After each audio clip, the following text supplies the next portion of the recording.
Welcome to Simplified UPSC by PPP, where we listen, learn, and grow together. Detailed lecture notes in English and Hindi, plus practice questions for prelims and mains, only on our Telegram channel. Link in description. Like and subscribe for more. नमस्कार और the deep dive में आपका स्वागत है। आज की चर्चा शुरू करने से पहले एक छोटी सी याद दहानी। अगर आप यूपीएससी की तैयारी के लिए ऐसे ही उपयोगी विश्लेषण चाहते हैं तो सिंप्लीफाइड यूपीएससी बाय पीपीपी के यूट्यूब चैनल को सब्सक्राइब करना ना भूलें। हमारे साथ जुड़ें ताकि हम आपके लिए ऐसा बेहतरीन कंटेंट लाते रहें। तो चलिए आज के विषय की गहराइयों में उतरते हैं। हमारे सामने है एनसीईआरटी की 12वीं कक्षा की भारतीय कला की किताब का दूसरा अध्याय, राजस्थानी चित्रकला शैलियां। आज हमारा मिशन सिर्फ इस चैप्टर को पढ़ना नहीं बल्कि इसे यूपीएससी के नजरिए से डिकोड करना है। बिल्कुल, और ये समझना कि राजस्थानी चित्रकला कहना असल में एक बहुत बड़ी बात को बहुत सरल कर देना है। हाँ, ये कोई एक शैली तो है नहीं। नहीं, बिल्कुल नहीं। ये तो मेवाड़, बूंदी, जोधपुर, किशनगढ़ जैसी कई रियासतों में पनपी छोटी छोटी लेकिन अपनी अलग पहचान रखने वाली शैलियों का एक गुलदस्ता है। और इसका विकास भी तो पांडुलिपियों से शुरू हुआ था ना। हाँ, हाथ से लिखी किताबों को सजाने से ये परंपरा शुरू हुई और धीरे धीरे लघु चित्र मतलब मिनिएचर पेंटिंग्स के एक बेहद जीवंत और भावपूर्ण रूप में बदल गई। तो फिर इन कलाकारों के लिए प्रेरणा का सबसे बड़ा स्रोत क्या था? वो कौन सी कहानियां थीं जिन्हें वे बार बार कहना चाहते थे? देखिए, यहाँ सबसे बड़ा प्रभाव था भक्ति आंदोलन का, खासकर राम और कृष्ण की उपासना। कृष्ण की उपासना, हाँ। और यहाँ कृष्ण सिर्फ एक भगवान नहीं है, वे एक आदर्श प्रेमी भी हैं। तो इन चित्रों में हमें भक्ति और श्रृंगार का मतलब आध्यात्म और रोमांस का एक अद्भुत संगम देखने को मिलता है। और शायद इसीलिए इन चित्रों का आधार अक्सर उस दौर का महान साहित्य बना। एकदम सही। कलाकारों के पास प्रेरणा के लिए साहित्यिक ग्रंथों का खजाना था, जैसे जयदेव की गीत गोविंद, राधा कृष्ण के प्रेम की अमर गाथा। हाँ, फिर केशव दास की रसिक प्रिया, जो प्रेमियों के अलग अलग भावों को दिखाती है, जैसे मिलना, बिछड़ना, ईर्ष्या। और केशवदास की ही कवि प्रिया भी, जिसमें 12 मासा का वर्णन है। बिल्कुल, 12 मासा। 12 मासा मतलब साल के 12 महीनों में प्रकृति और इंसानी मन पर जो असर होता है उसका चित्रण। ये तो कमाल का कॉन्सेप्ट है ना? और इसी तरह एक और अनोखा विषय था रागमाला पेंटिंग्स, जिसमें संगीत के रागों को पेंट किया गया। हाँ, भारतीय शास्त्रीय संगीत के अलग अलग रागों को इंसानी रूप में चित्रित किया गया। हर राग का एक रंग, एक मनोदशा, एक मौसम और दिन का एक खास समय होता है। सोचिए, संगीत को रंगों में अनुवाद करने जैसा था ये। तो इन सब धाराओं की शुरुआत कहाँ से हुई? कौन सा केंद्र था जहां से ये कला बहनी शुरू हुई? ज्यादातर लोग मेवाड़ का नाम लेते हैं। हाँ, मेवाड़ को हम राजस्थानी चित्रकला का एक शुरुआती और बहुत महत्वपूर्ण केंद्र मान सकते हैं। और जब हम मेवाड़ की बात करते हैं तो एक नाम सबसे पहले आता है, साहिबदीन। साहिबदीन, उनके बारे में क्या खास है? साहिबदीन की 1428 में बनाई गई रागमाला श्रृंखला एक मील हाँ पत्थर है। उसके एक चित्र के पीछे लिखे विवरण से हमें एक बहुत दिलचस्प शब्द मिलता है। चित्र बनाने की क्रिया को लिखितम कहा गया है। लिखितम मतलब बनाया गया या चित्रित किया गया नहीं, बल्कि लिखा गया। हाँ, लिखा गया। इसका क्या मतलब हुआ? ये सिर्फ एक शब्द नहीं है, ये राजस्थानी कला की आत्मा को समझने की चाबी है। इसका मतलब है कि कलाकार खुद को एक कहानीकार समझ रहा था। उसका लक्ष्य सिर्फ एक सुंदर तस्वीर बनाना नहीं था, बल्कि लिखे हुए छंद या कविता को रंगों और रेखाओं की भाषा में अनुवाद करना था। वाह! तो चित्र और कविता एक दूसरे से कितने गहरे जुड़े हुए थे। बिल्कुल। साहिबदीन की शैली की पहचान है चटक चमकीले रंग, भावुक चेहरे और एक ही फ्रेम में कहानी के कई हिस्सों को अलग अलग दिखाना, जैसे कॉमिक स्ट्रिप में होता है। हाँ, कुछ वैसा ही। ऊंट पर बैठकर भाग रहे हैं, उसमें पीला बैकग्राउंड सीधे सीधे रेगिस्तान का एहसास देता है। और उस ऊंट के चेहरे पर जो घबराहट और तेजी का भाव है वो कमाल का है। एक ही तस्वीर में पूरी कहानी कह दी गई है। अच्छा, तो मेवाड़ की कला का आधार था साहित्य और भक्ति, लेकिन मेवाड़ के अलावा बूंदी शैली भी तो है। हाँ, बूंदी अपने रंगों और उत्कृष्ट डिजाइन के लिए जानी जाती है। वहां क्या अलग था? बूंदी की खासियत ही यही है। वहां की कला में प्रकृति सिर्फ एक बैकग्राउंड नहीं है, बल्कि एक मुख्य किरदार है।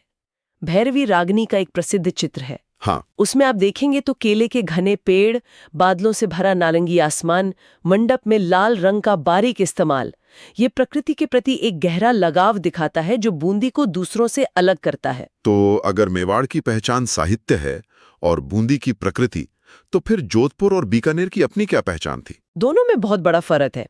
अगर हम जोधपुर यानी मारवाड़ की बात करें तो वहां की कला में एक तरह की देहाती और लोक ऊर्जा है। लोक कला का प्रभाव? हाँ, बहुत गहरा।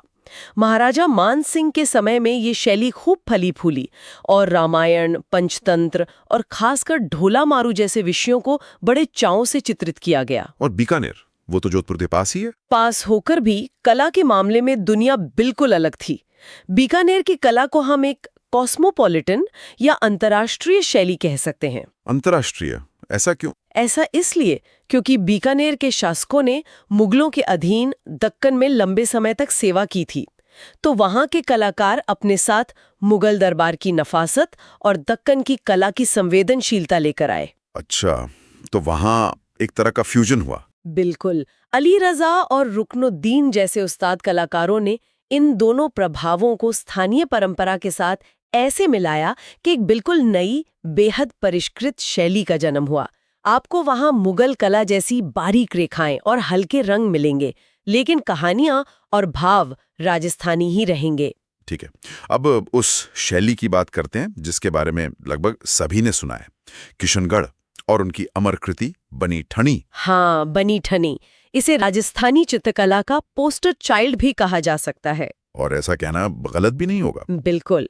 किशनगढ़ शैली सच में अद्वितीय है और इसकी कहानी एक शासक सावंत सिंह से जुड़ी है जो खुद नागरी दास के नाम से कृष्ण भक्ति की कविताएं लिखते थे। और उनकी प्रेरणा थी बनी ठनी नाम की एक गायिका। हाँ, जो अपनी सुंदरता और कला प्रेम के लिए मशहूर थी।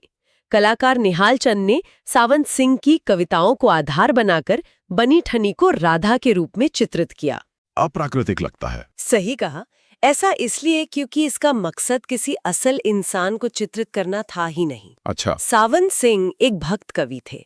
उनके लिए बनी ठनी राधा का सांसालिक रूप थी। इसलिए ये शैली दिव्यता, अलौकिक सौंदर्य और आध्यात्मिक प्रेम के आदर्श को दर्शाने का एक प्रयास थी। मतलब ये यथार्थवाद नहीं बल्कि आदर्शवाद था। एकदम सही। इसीलिए यह भारतीय कला के सबसे प्रतिष्ठित चेहरों में से एक बन गया। तो किशनगढ़ की कला रहस्यमयी रोमांस और आध्यात्मिकता का संगम थी। अब इस यात्रा के आखिरी पड़ाव पर आते हैं, जयपुर। जयपुर, यह शहर मुगल राजधानियों आगरा और दिल्ली के सबसे करीब था। इस नजदीकी का कला पर क्या असर पड़ा होगा? असर तो पड़ना ही था। जब आप सत्ता के केंद्र के करीब होते हैं तो उसका असर आपकी हर चीज पर पड़ता है। और कला पर सबसे ज्यादा। हाँ, जयपुर के शासकों के मुगलों के साथ बहुत अच्छे संबंध थे और ये उनकी कला में साफ झलकता है। यहाँ आकर मिनिएचर पेंटिंग्स का स्केल ही बदल गया। कैसे? छोटी छोटी तस्वीरों की जगह अब बड़े बड़े जीवन आकार के व्यक्ति चित्र यानी पोर्ट्रेट बनने लगे।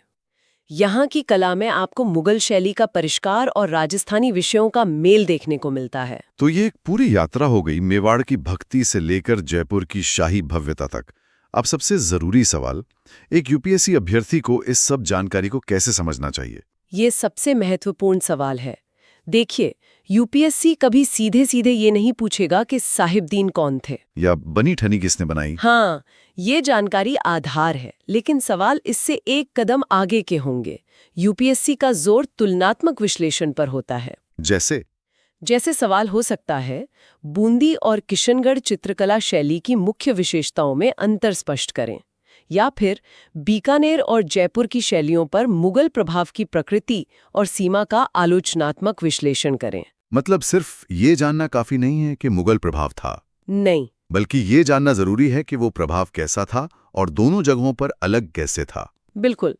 या साहित्यिक विषयों पर भी सवाल आ सकता है, जैसे राजस्थानी लघु चित्रों में रागमाला और बारहमासा के चित्रण ने कला को किस प्रकार समृद्ध किया। तो हर शैली की बारीकियों, उनके संरक्षक राजाओं, प्रमुख कलाकारों और विषयों को समझना होगा। मुझे याद है 2013 के प्रीलिम्स के पेपर में त्रिभंग मुद्रा पर एक प्रश्न था। आपने बिल्कुल सही नस पकड़ी है।